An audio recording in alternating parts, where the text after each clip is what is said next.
Thunder Run. Every Marine is a rifleman, specialty being secondary. When they fire their rifles, it's because they've been trained to do so.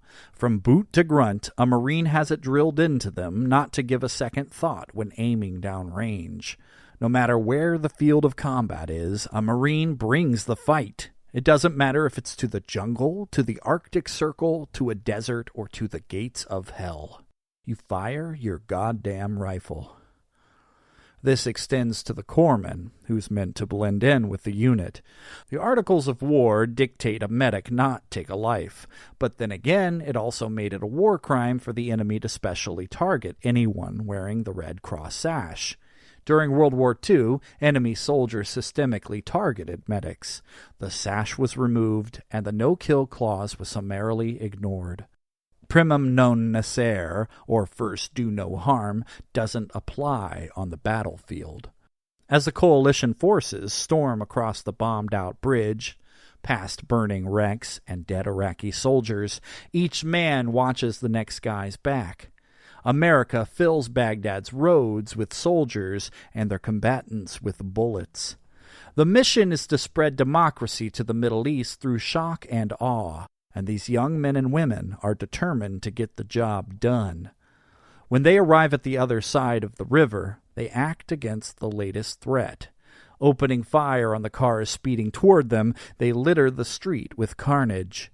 Amidst the percussion of war, I wonder why the enemy hasn't laid down their arms.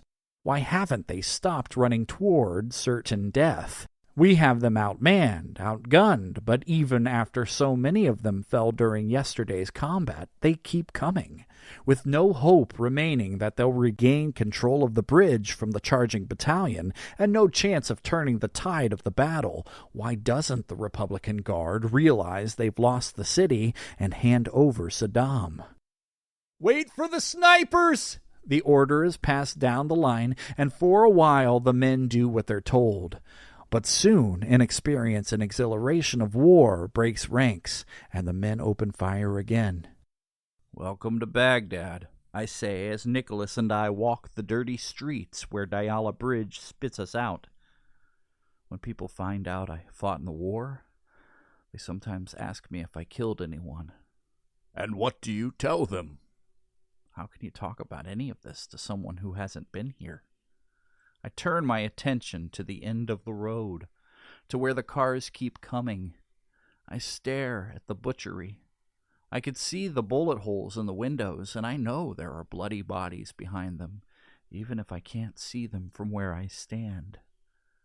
I take a few hesitant steps along the road and ask Nicholas, "Do we have to go down there?" "Do you want to?" he asks.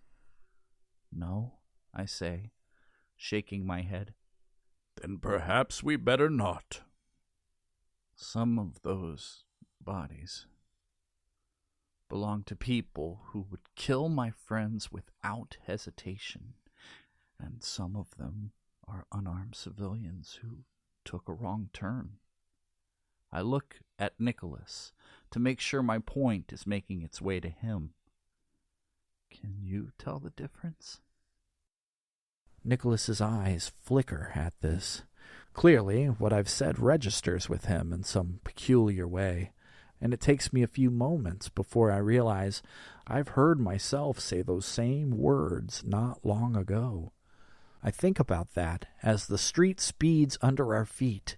Buildings become blurred by motion, and the sun sets, then rises, sets, then rises.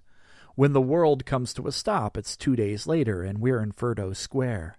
An Iraqi weightlifter and a group of his neighbors decide to take a sledgehammer to a statue of Saddam Hussein. The foreign press come down from their rooms in the Palestine Hotel across the street. Knowing a good story when it presents itself, the media crowd into the plaza. The soldiers in the area decide to lend a hand and loop a chain around the neck of the massive statue. One of the men drapes an American flag over Saddam's effigy, but the crowd expresses disapproval at what they deem an imperialist gesture. The bars and stars are replaced with the Iraqi banner, and the task of destroying the statue recommences. I laugh cynically and say, Ah, the photo op of the war. This is our Iwo Jima flag raising. You were here, Nicholas asks. I point. Right there. Corpsman Squall watches as the massive statue is toppled. With his arm outstretched to the sky, the brass Saddam looks like he's waving goodbye to the world. The crowd roars and international cameras broadcast the event live to the furthest corners of the earth. It's just a statue, I say. This moment means nothing to you? The crowd of Iraqis hit the statue with the soles of their sandals. I shrink into myself and give no immediate answer to Nicholas's question. Instead, I watch Corpsman Squall hand off his camera and pose for his own personal photo op with some of the other men. Like Bush said, says Angelique, smiling triumphantly, we're here to win hearts and minds. Paige scoffs. Yeah, but he left out the part where it cost us ours. Impossible, says Corpsman Squall. My heart already belongs to Angelina Jolie. Hey, cut it out, Vato, Chewie says. You know the only women around here not wearing Kevlar or hijabs are these media types. The thought of Angelina's pillowy lips getting you all worked up? Maletic asks. Well, yeah, Chewie says, and I talk in my sleep. You don't want me slipping up in military secrets to end up in the 24-hour news cycle, do you? Nicholas asks his question again. What does it mean, Paul? We wouldn't be here if this moment meant nothing to you. I pause a moment, but not because I need time to think of an answer. I use this opportunity to study my fist and to steady my voice. A lot was made of this statue. When we snapped our little picture, we thought it was mission accomplished. I shake my head, turning away and pressing toward the swarming mob. In this already surreal atmosphere, in the heat and sand and trash-strewn streets, I run face first into them. A small band of Europeans have come all the way to Iraq to protest the war. They clutch images of atrocities, sickening pictures of children blown apart by bombs. One of them looks right through me, but it feels like her eyes are burning into my soul. How can you do these? She demands. How can you murder babies for oil? Is it because they have brown skin? Is that how you justify it? Of course, these gruesome scenes have nothing to do with me. They weren't even from this war.